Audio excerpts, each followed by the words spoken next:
आपके कोई राउंड में मिस नहीं होने दूंगा। रिबटल का राउंड 2, मुफ्ती शमाइल नदवी साहब।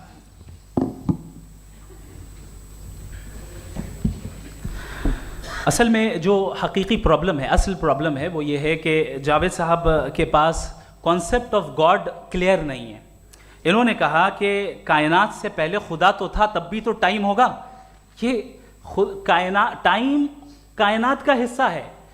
हम खुदा, उस खुदा को मानते हैं, नेसेसरी बीइंग का टाइमलेस होना ज़रूरी है, चूंकि वो टाइम का क्रिएटर है।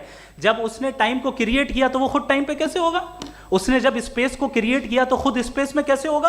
अगर वो टाइम एंड स्पेस को पहले से ही उसका पाबंद है तो फिर किस चीज़ को उसने क्रिएट किया? लिहाजा ये सवाल गलत है कि खुदा था तो टाइम होगा। बिल्कुल नहीं, टाइम के पाबंद हम है, खुदा नहीं है। हम फिजिकल वर्ल्ड से ताल्लुक़ रखते हैं, वो मेटाफिजिकल रियलिटी है। दूसरी चीज़ इन्होंने मिसाल दी कि चाय की केतली हवा में घूम रही होगी, और पता नहीं शायद वो बर्टन रसल का उन्होंने हवाला दिया। बहरहाल यही प्रॉब्लम है। प्रॉब्लम यही है कि हम चीज़ों के दरमियान डिफ्रेंशिएट नहीं कर पाते हैं। ये जो आपने मिसाल दी ये इमेजिनेशन है, और मैं जो साबित कर रहा हूँ वो लॉजिकल नेसेसिटी है। आप इमेजिन करने आए तो कुछ भी करें, जुपिटर में पिंक एलिफेंट होगा, यूनिकॉर्न होगा, करें, उससे कायनात पे क्या फ़र्क पड़ता है? उससे आप लॉजिकल नेसेसिटी साबित नहीं कर सकते। मैं तो उस प्राइम कॉज की बात कर रहा हूं, उस नेसेसरी बीइंग की बात कर रहा हूं जिसके बगैर इस कायनात का एग्जिस्टेंस मुमकिन नहीं है। दूसरी चीज़, मजहब को साइंस चैलेंज करती है वगैरह वगैरह, ये हमारा टॉपिक ही नहीं है। मैं इस पर बात करूंगा तो फिर मेरा वक्त चला जाएगा। मजहब के ऊपर चूंकि हमारी डिस्कशन नहीं है, साइंस को मजहब और बिलखुसूस मैं और हमारा वर्ल्ड व्यू कम अज़ कम साइंस को पीछे नहीं करता है, साइंटिज्म की मजम्मत करता है। इसकी वजाहत मैंने पहले कर दी। दूसरी चीज़ इन्होंने कहा वर्ल्ड का नक्शा लीजिए, वर्ल्ड मैप लीजिए, दो अलग अलग जगह की। हज़रत मैंने ये होमवर्क किया था, और मैंने मिडिल ईस्ट का एक नक्शा लिया और यूरोप का एक नक्शा लिया। ये मजहबी इलाका और ये लिबरल और एथीस्ट इलाका। मुझे पता चला कि सबसे ज़्यादा रेप केसेस जो हैं वहाँ पर हैं।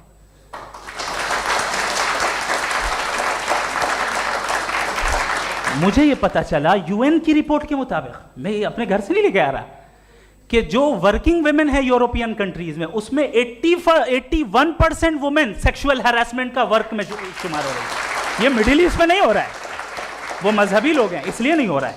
दूसरी चीज, आपने ये कहा कि मजहबी आदमी का अच्छा होना हमारे अच्छे होने से बहुत मुश्किल है, बहुत मुश्किल है। तो इसका मतलब यह है कि गॉड के अलावा आपके पास अच्छे और बुरे का कोई स्टैंडर्ड है। मैं चाहूंगा कि कन्वर्सेशनल स्टाइल वाली डिस्कशन और सेगमेंट पे इसी पे बात कर लेते हैं। Thank you very much.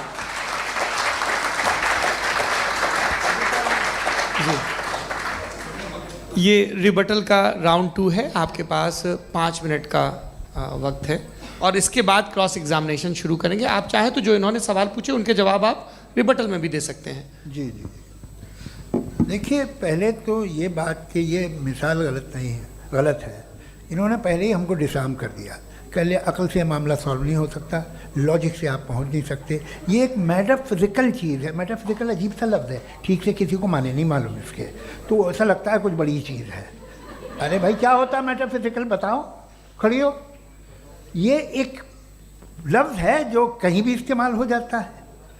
जब आप एक बात कर रहे हैं और आप मुझसे बहस कर रहे हैं तो मुझे मेटाफिजिकल मत बताइए, आप लॉजिकली मुझे प्रूफ किए। और अगर लॉजिकली आप नहीं बात करते साहब ये मेटाफिजिकल है, तो फिर हम आप बात क्या कर रहे हैं? मेरा आपका किस ज़बान में कॉन्वर्सेशन होगा? और ये कहना कि वक्त पहले नहीं था, तो फिर क्यों कहते हैं ये हमेशा से और हमेशा रहेगा? हमेशा वक्त है, तो आप कैसे कहते हैं वो हमेशा से है और हमेशा रहेगा? हमेशा का मतलब है कोई वक्त, अगर वक्त ही नहीं है तो हमेशा कैसे? बाहर वो रहेगा। अब मैं ये देखता हूँ, आपने कहा ना कि वहाँ रेप ज़्यादा होते हैं, तो हम एक बात देखते हैं कि ये दुनिया जिस पे वो कादर मुतलक है, जिसकी मर्ज़ी के बगैर पत्ता भी नहीं हिलता, ओमनीपोटेंट है, ये दुनिया चल कैसे रही है? और इस दुनिया का हाल क्या है? 45,000 बच्चे जो 10 साल की उम्र से कम थे वो गाजा में मरे। भूख से काला हांडी में बच्चे मरते हैं और डिप्थेरिया से मरते हैं।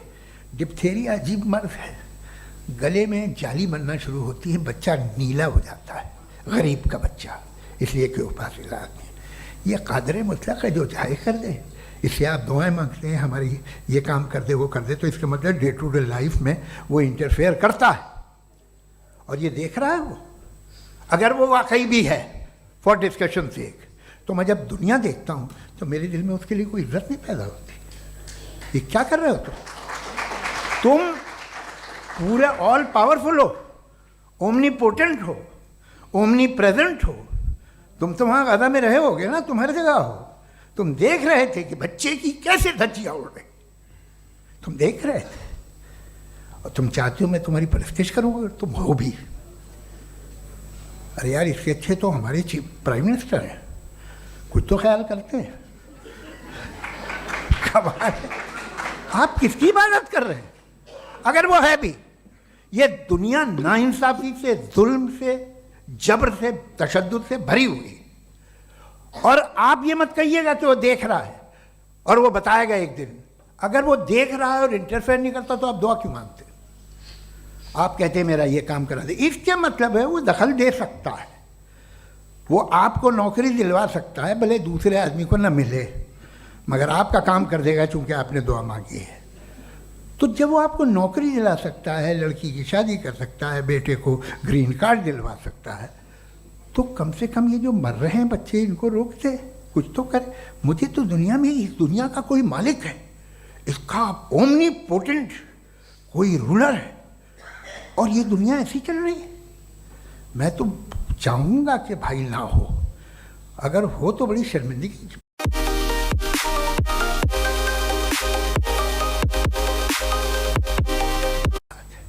शुक्रिया।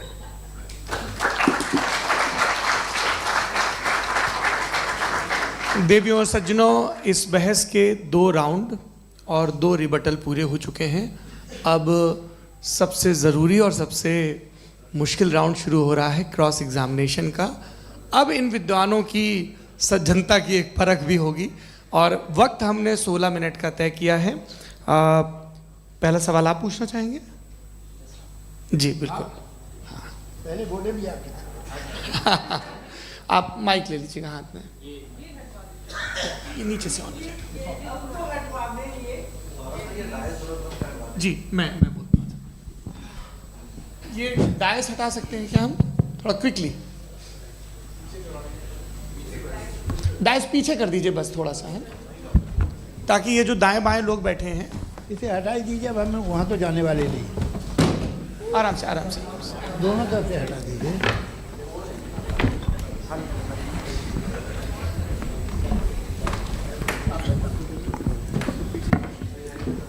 इस बीच आप लोग भी अपने अपने सवाल तैयार कर लें। ये ध्यान रखेंगे कि मैं यहाँ से सवाल लूँगा, आप लोगों को अपना हाथ ऊपर करना है, अपना नाम बताना है और अधिकतम 3 वाक्यों में अपना सवाल पूरा करना है। कई लोग सवाल की जगह भाषण देने लगते हैं, उससे आज बचना है। जी मुफ्ती साहब, पहला सवाल आपका, 16 मिनट हैं, हम दोनों लोगों के सवाल लेंगे। जी जी बहुत शुक्रिया। आपकी जो अभी बात हुई बहुत अहम थी, मैं इसको चाहूँगा कि आगे डिस्कस करूँ, लेकिन चूँकि अभी ये वो सेगमेंट है क्रॉस एग्जामिनेशन, तो सबसे पहला सवाल आपसे ये है कि जो मैं इतनी देर से कॉन्टिंजेंसी आर्ग्यूमेंट आपको बता रहा था, ये अकल से ही बता रहा था हजरत, आप ये बताएं कि आप इन्फिनिट रिग्रेस ऑफ कॉजेस को पॉसिबल मानते हैं या नेसेसरी बीइंग के एग्जिस्टेंस को सही समझते हैं? चूँकि 2 ही ऑप्शन हो सकता है, आप ये बताएं। देखिए, आपको मैं ईमानदारी से बात करूँ, एक तो मैं कॉन्टिजेंसी वर्ड ठीक से समझता नहीं, और इस वक्त भी जो आपने अंग्रेज़ी के अल्फाज इस्तेमाल किए वो ज़रा थोड़े से मुझे डिफ़िकल्ट और कॉम्प्लिकेटेड लगे, तो आप ज़रा सिंपल ज़बान में सवाल कर सकते हैं? बिल्कुल कर सकता हूँ जी। यूनिवर्स की हर चीज़ कॉन्टिंजेंट होने का मतलब ये है कि वो अपने एग्जिस्टेंस में किसी के ऊपर डिपेंडेड है। जो भी चीज़ डिपेंडेड होगी वो चीज़ इंडिपेंडेंट नहीं हो सकती, तो उसका कोई ना कोई कॉज होगा।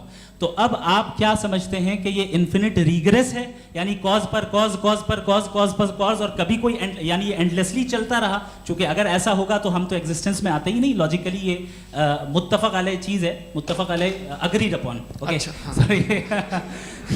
इस पे हमने एग्री किया था कि मुश्किल शब्द आएगा तो अर्थ बताना पड़ेगा। तो इन्फिनिट रिग्रेस तो पॉसिबल नहीं है, तो कहीं ना कहीं आपको रुकना पड़ेगा ऐसे नेसेसरी बीइंग पर। नहीं, कोई ज़रूरत नहीं रुकने की। किसने कहा आप रुकना पड़ेगा? आप रुकते हैं खुदा पे। आप नहीं रुकते, आप कहते हैं वो हमेशा से, जब उस वक्त से है जब वक्त नहीं था। आप कहाँ रुकते हैं कि अब हुआ था वो, आप नहीं कहते। हम क्यों नहीं मान सकते कि यूनिवर्स जो है और बल्कि मल्टीवर्सेस जो है वो हमेशा से हैं, वो बनती है, बिगड़ती है। एक हमारे यहाँ एक चीज़ है ब्लैक होल, वो समेट लेता है वापस, फिर ब्लास्ट होता है, फिर फैल जाता है।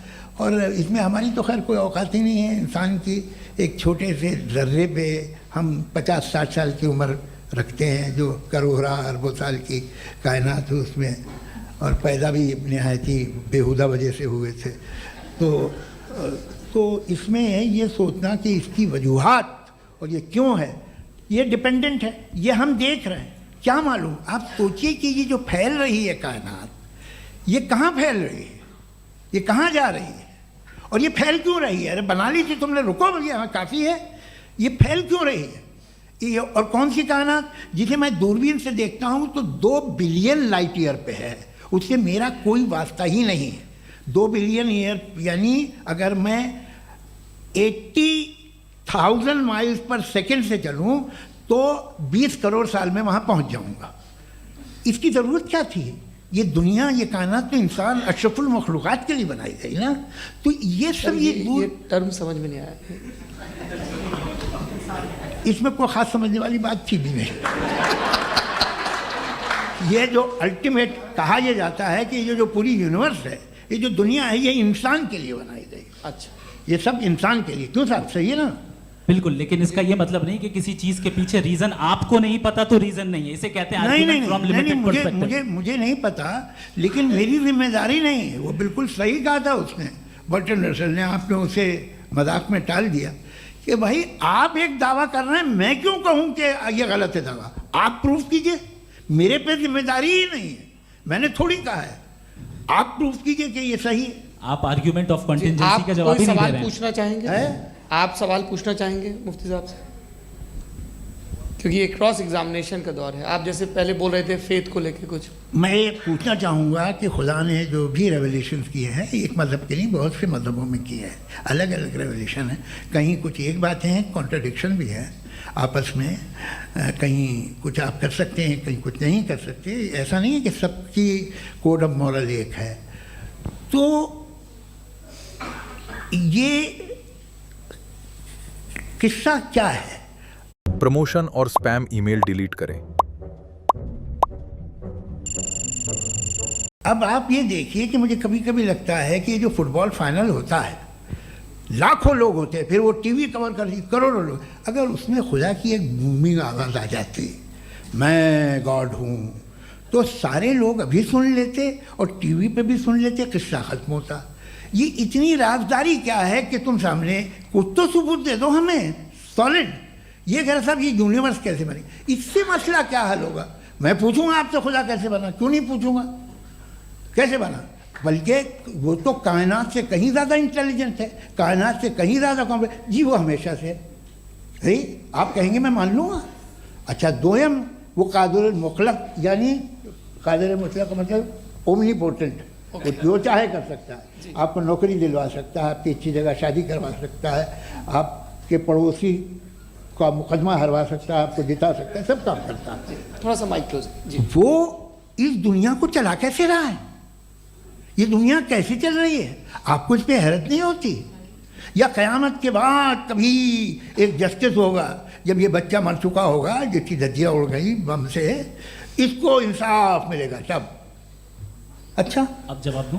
हाँ जी, मैं वही इसीलिए आप ही की तरफ आता। सबसे पहले आपने रेवलेशन और स्क्रिप्चर्स की बात की, इस पे मैं बात कर सकता हूं, लेकिन आज नहीं करूंगा चूंकि वक्त कम है, कभी और इस पे डिस्कस करेंगे। मैं तैयार हूं उस पे भी बात करने के लिए। ये अभी से राउंड 2 की भूमिका तय हो रही है। डज गॉड एग्जिस्ट राउंड 2 जी। चूंकि आज गॉड के एग्जिस्टेंस पे बात है, तो मैं उसी के रिलेटेड जो है आपके सवालात को एंटरटेन भी करूंगा और मैं भी पूछूंगा। आपने कहा कि आपने साबित ही नहीं किया, जबकि आर्ग्यूमेंट ऑफ कॉन्टिजेंसी बुनियादी आर्ग्यूमेंट है। आप मुझे कॉन्टिजेंसी का मतलब बताइए, आपका मतलब क्या कॉन्टिजेंसी? कॉन्टिजेंसी का मतलब यह हुआ कि हर वो वजूद जो किसी भी चीज़ का पाबंद है, हर वो वजूद या हर वो चीज़ जो अपने एग्जिस्टेंस में किसी भी चीज़ के पाबंद है, और उससे बाउंड है, उसको उसकी ज़रूरत है, उस पर डिपेंड करती है, तो जाहिर सी बात है कि उसका कोई ना कोई कॉज होता है। ये तो अक्ल की बात है, ये आप रीजनिंग की बात करते हैं, मैं वही कर रहा हूँ। दूसरी चीज़ आपने ये बात कही कि इतने बिलियन लाइट ईयर्स दूर है, उसका मेरा क्या लेना देना। फिर मेरे ख्याल से आपको ये नहीं कहना चाहिए I think therefore I am an atheist. आपको सोचना चाहिए, सिर्फ आप एक लिमिटेड दायरे में रहकर नहीं सोचें, बल्कि बाहर निकलकर सोचें। आपने तीसरा सवाल किया, आपने 2-3 सवाल एक साथ। ऐसी बातें ना कीजिए, कुछ को इतराज हो जाएगा आप पे कि आप कुछ भी सोचिए। ये इजाज़त आपको है नहीं, मुझे है।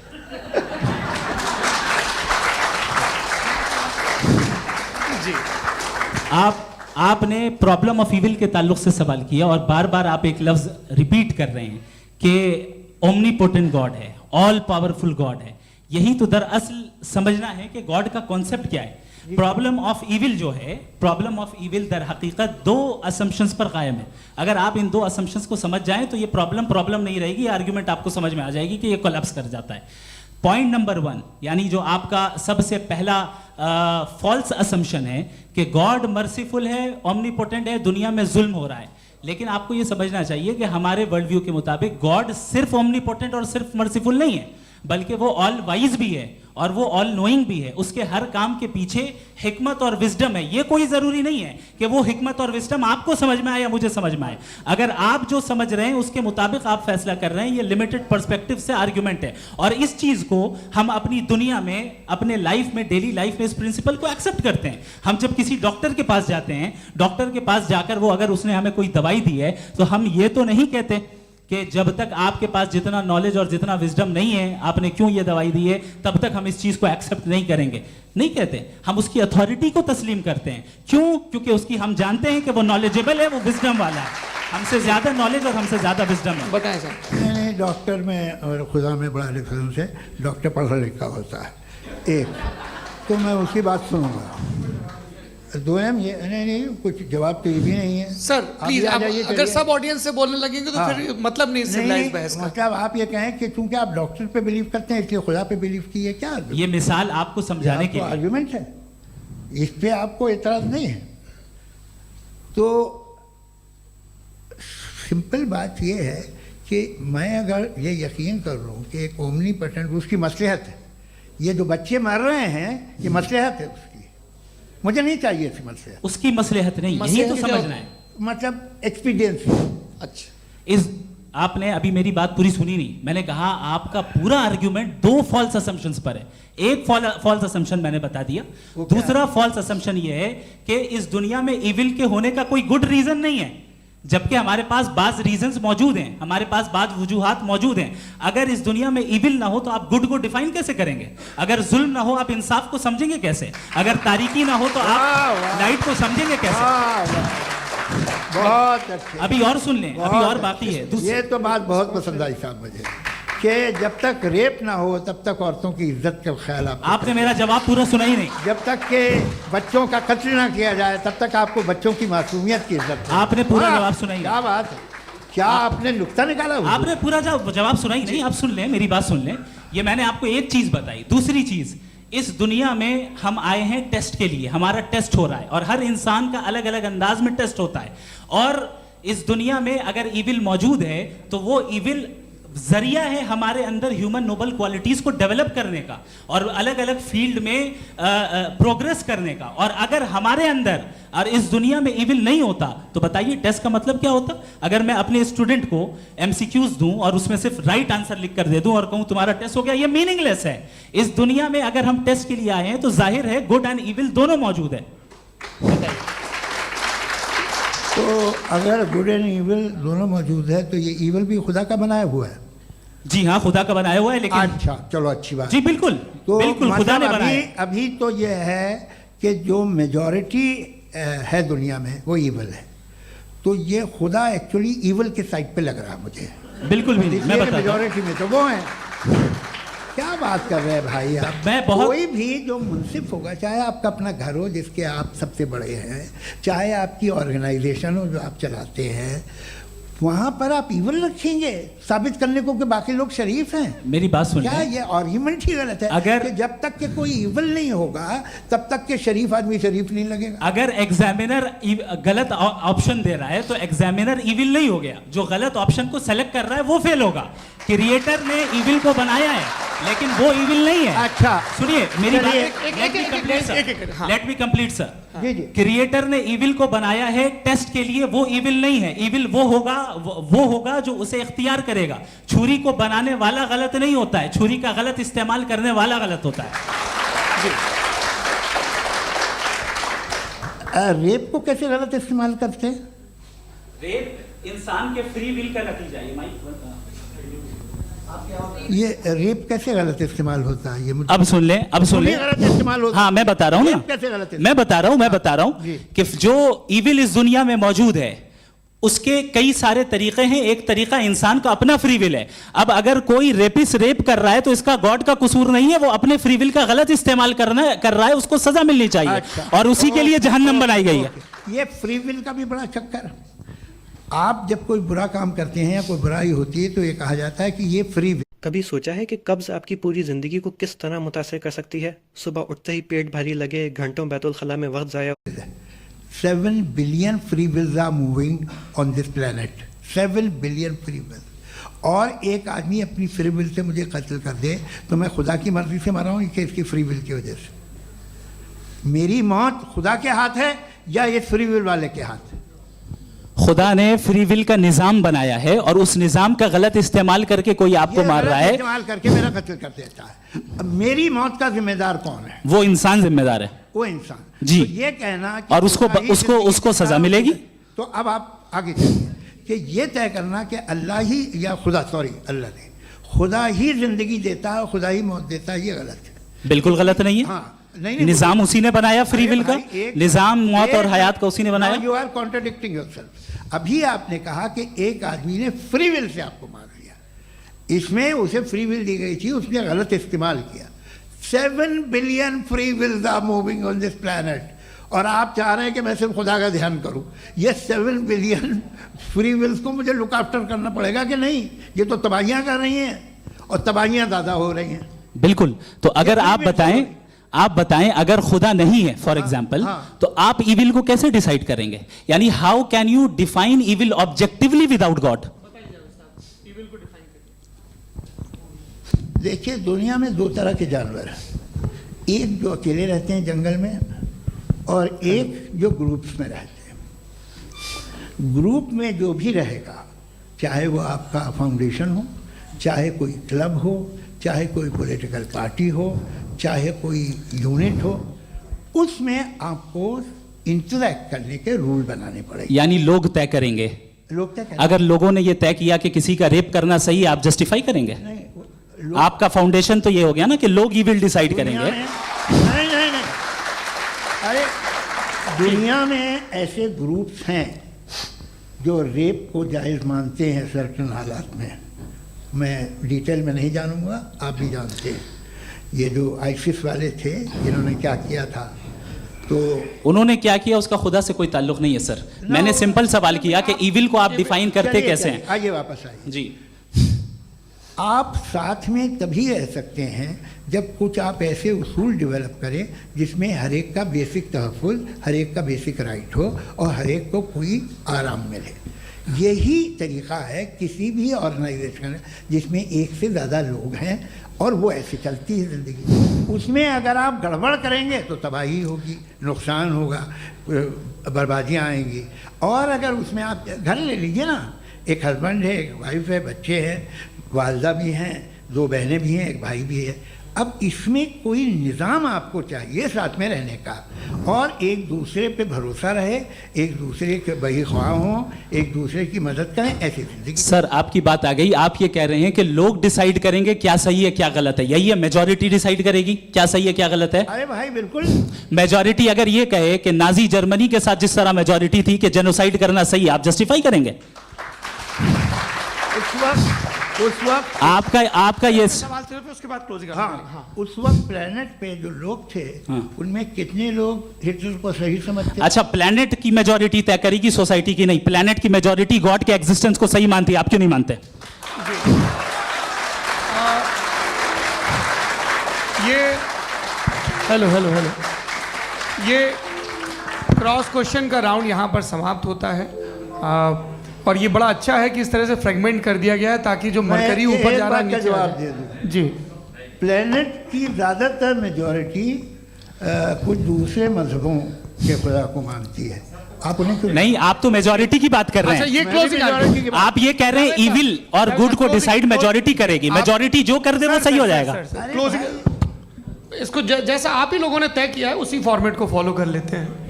हाँ भाई, मैंने तो भले लोगों पे एतबार किया और तब मॉडरेशन तय किया।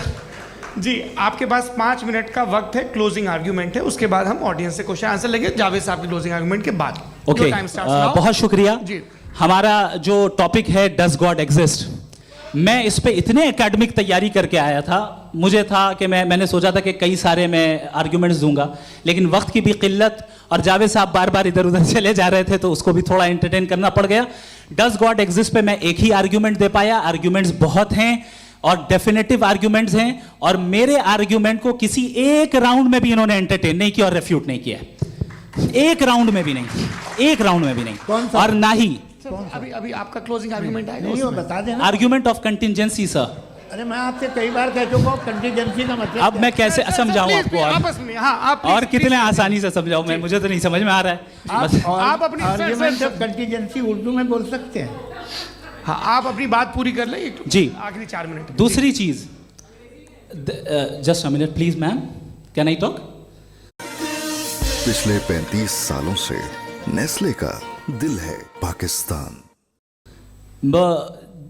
दूसरी चीज ये है कि आपने एक तो इसका जवाब नहीं दिया, दूसरा आपने गॉड के ना होने पर कोई डेफिनेटिव आर्ग्यूमेंट नहीं दिया। सिर्फ मजहब पे बात कर रहे हैं आप। मजहब तो आज हमारा टॉपिक ही नहीं था। आज तो हमारा टॉपिक हो, आप मजहब से ले लेकर आईएस तक चले गए। भाई हमारा क्या ताल्लुक है उससे? We condemn them. और उसका गॉड से क्या ताल्लुक है? अगर कोई गलत काम कर रहा है, किसी ने किसी को कत्ल किया, किसी ने किसी का रेप किया, उसको सजा मिलनी चाहिए। और आपके पास कोई भी rational strong foundation of morality नहीं है। आपने कहा कि मेजॉरिटी तय करेगी सोसाइटी की, वो सही होगा। मैंने कहा हिटलर को फिर आप सही कहेंगे, नहीं, प्लैनेट की सोसाइटी की मेजॉरिटी तय करेगी। तो प्लैनेट की मेजॉरिटी गॉड के एग्जिस्टेंस को मानती है, आप कह रहे हैं ये रिलीजियस है। तो यानी आपके पास कोई स्ट्रॉन्ग फाउंडेशन नहीं है ऑब्जेक्टिव मोरालिटी का। ऑब्जेक्टिव मोरालिटी का अगर कोई फाउंडेशन है तो वो सिर्फ गॉड है। थैंक यू जी। ये मुफ्ती शमाइल नदवी साहब का क्लोजिंग आर्ग्यूमेंट था। अब हमारे पास जी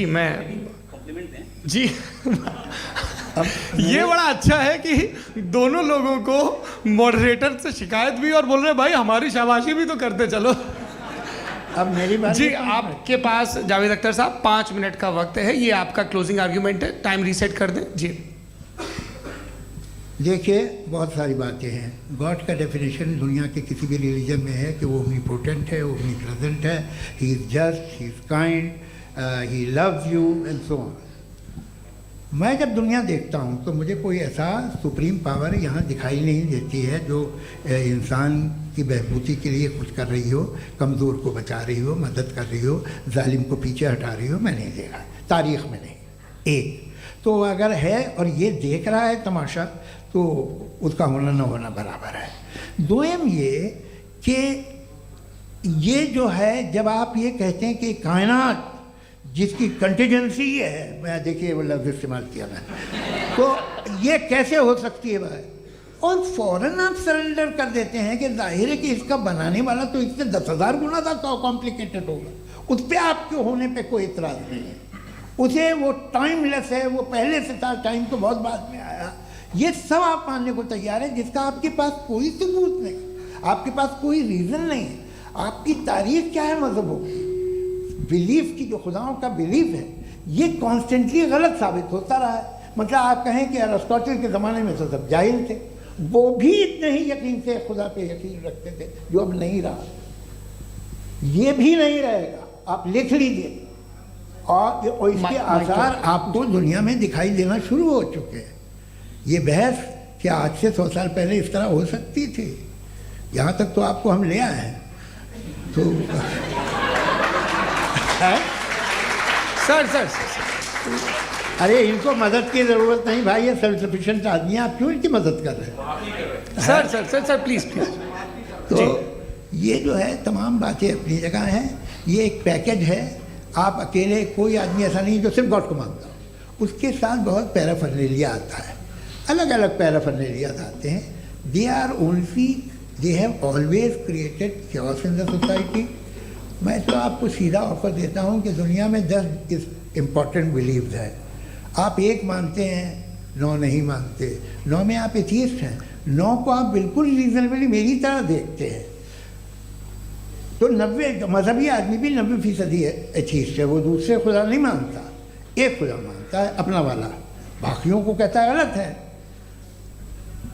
अगर आप मानना ही बंद कर दें तो आपका 10% चांस है कि आप सही हैं और 90% चांस है कि आप गलत हैं। मेरा मशवरा है आप मानना छोड़ दिए तो 50% चांस होगा कि आप सही हैं और 50% चांस होगा, 40% आप गेन करेंगे बाय बिकमिंग एन एथियस्ट।